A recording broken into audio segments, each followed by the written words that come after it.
Millions of Americans took to the streets today with one simple message for President Trump. You are not a king. Demonstrators in more than 2,500 cities and towns gathered for the No Kings events. And according to No Kings Media, nearly 7 million people came out across the country today for these protests. That's 2 million more than the last No Kings protests that were held back in June. The rallies come as Trump escalates what experts warn is his authoritarian reach targeting cities, people, and institutions that oppose him. I spoke with some of the protesters here in New York City earlier. Here's what they had to say. We're still fighting for the promise of what this nation can be, and they are fighting to turn back the hands of time to bring us to darker times. No, they're not going to intimidate us with tyrant talk. We are out here to stand up for this democracy. The military is used for the defense of this country. It is not used to control the citizenry. Trump is turning the military into his own Praetorian Guard. Do not cower to the fascism and the threats that are coming from D.C. That's what they want us to do, and they will only be successful in that if we remain silent. And joining us live from the protests in Los Angeles is Jacob Soboroff, MSNBC senior political and national correspondent. Also with us is George Conway, attorney and president for the Society for the Rule of Law. George also attended one of the protests today. He's also on the board of a 501c4 that helped promote the events. Jacob, let's start with you. What's it like on the ground there? Antonio, I was watching you all morning, and the vibes here feel like a lot of the vibes that I was watching you walk around in all morning in New York City. We're in the middle of downtown Los Angeles. We're on Grand, right? Yeah, we're on Grand Street. This is the heart of the Civic Center. There are people as far as the eye can see, both in this direction, and then, Tony, let's swing around and just show them what's going on over here. This is the heart of downtown Los Angeles. You can see the Walt Disney Concert Hall in the distance out here, and people are stoked. This is a jubilant, peaceful, celebratory atmosphere, and everywhere you look, the idea that Antifa is on the streets. This lady's, look, she got a big smile on her face. Come over here. What's up? I'm Jacob. Nice to meet you. I'm Allison. So are you Antifa? They say Antifa's on the streets. I'm CTA. I'm a teacher. I teach kindergartners, and we're here to make it right for students and families in our community. So when you hear, people saying that people on these streets hate America, what's your response? I see people being kind and loving each other and wanting a better life for everyone that's walking. Thank you for your service as a teacher. It's so nice to meet you. Nice to meet you, Jacob. Okay, take it easy. It's everywhere, like I said, everywhere you look. What do we got on this one? Stop Trump from rigging the election. Prop 50, right? So, we got this big initiative on the ballot here. Hey, how are you? You want to say hi? Well, we're live on MSNBC. What's up? What's your name? Rosa Kini. Have you protested before? No, well, yes, with Cesar Chavez. What's it like to be out here? Emotional. So you went from Cesar Chavez fighting for the rights of the workers to being out here. And Imperial Valley, Salinas, you name it. Amazing. Thank you. That's my daughter here. What's your name? Angela. Angela, it's so nice to be out here with you. What does it feel like to be out on the streets today? It's good. This is my first time. Ever? How are you feeling? Good. Very good. What brings you out to the streets? What doesn't? I mean, everything that's going on in this country is horrible.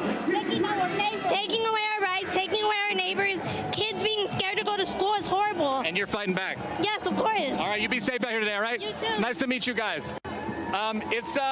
It really is electric, guys. And look, here's another one. These inflatable suits, everywhere you go, people are partying. Where'd you get that suit? I bought it. Amazon, but I don't really. We're live on MSNBC. Tell me, what's the number one thing that brings you out here right now? Anti-fascism. There you go. No kings in this country. It's not allowed. We didn't vote for it. We don't want it. Ice out of LA. Ice out of LA, please. It's so nice to meet you guys. What are your names? Amanda. Brooke. Amanda and Brooke. All right, nice to meet you, Amanda and Brooke. Let me hand you that if that's okay. Can I hand you that? Wait, check this out, guys. It's loud. I don't know if you'll be able to hear me or if I'll be able to hear you, but it is a real party. Hold on, let me say hi. How's it going in there? It's going well. How are you? Have you guys done this before? I feel like I've seen you guys out and about a lot. Yeah, also it's always at the space where healing needs to happen. When you hear people out in D.C. say, these people out on the streets hate great America. This is Antifa. What is this? What are you seeing right now? This is love and power and community. Love and power and community. What's your name? Valeria. Valeria? Nice to meet you. Jacob. Take care. Thank you. All right, guys. Wow. This is not, there are no clashes. There is no violence.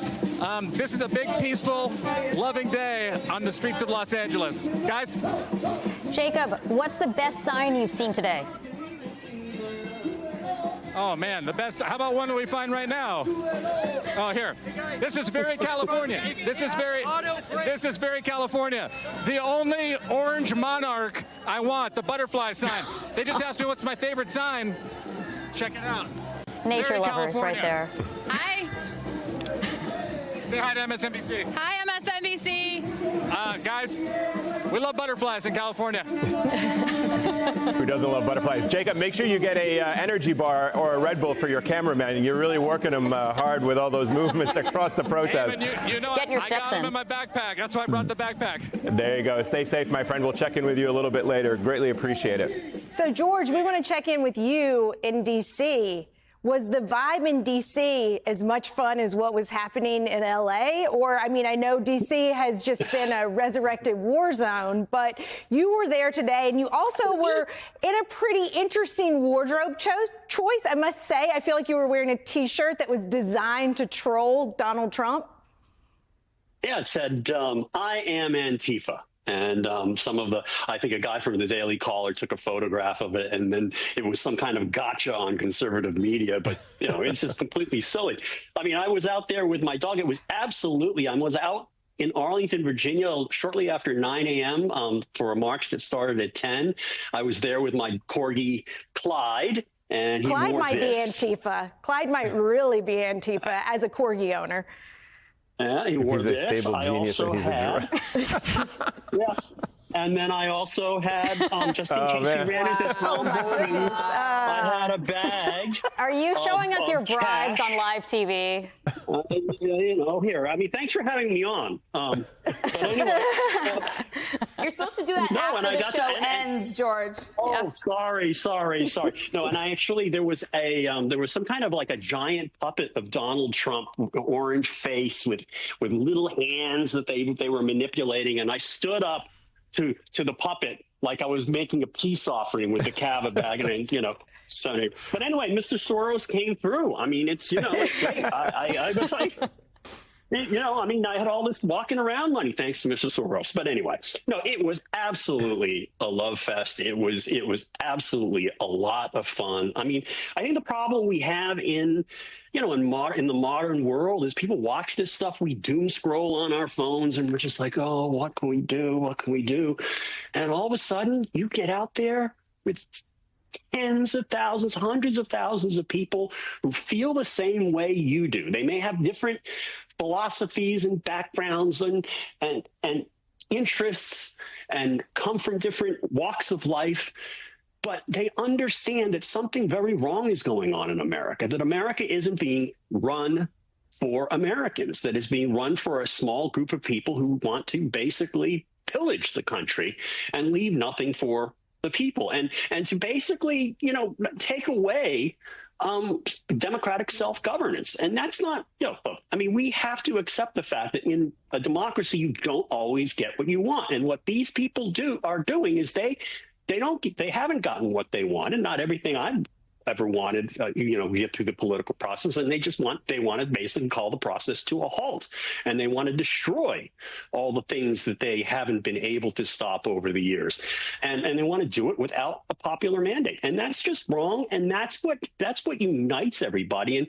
And Donald Trump, I mean, what you saw out there wasn't just Democrats. Okay, maybe obviously in New York and D.C., it's heavily weighted toward Democrats. But when you saw on social media, people in Birmingham, Alabama, people in Boise, Idaho, and places like that, places in smaller towns everywhere, it tells you that people are getting it. They're getting it, and they understand. They're starting to really realize that they can't just sit back. They have to do something because the courts aren't going to save us. Nobody else is going to save us. George, when I was out in New York First of all, there actually were some non-Democrats here in New York City who were out and about, or who maybe were previously not Democrats, but certainly don't identify now as MAGA.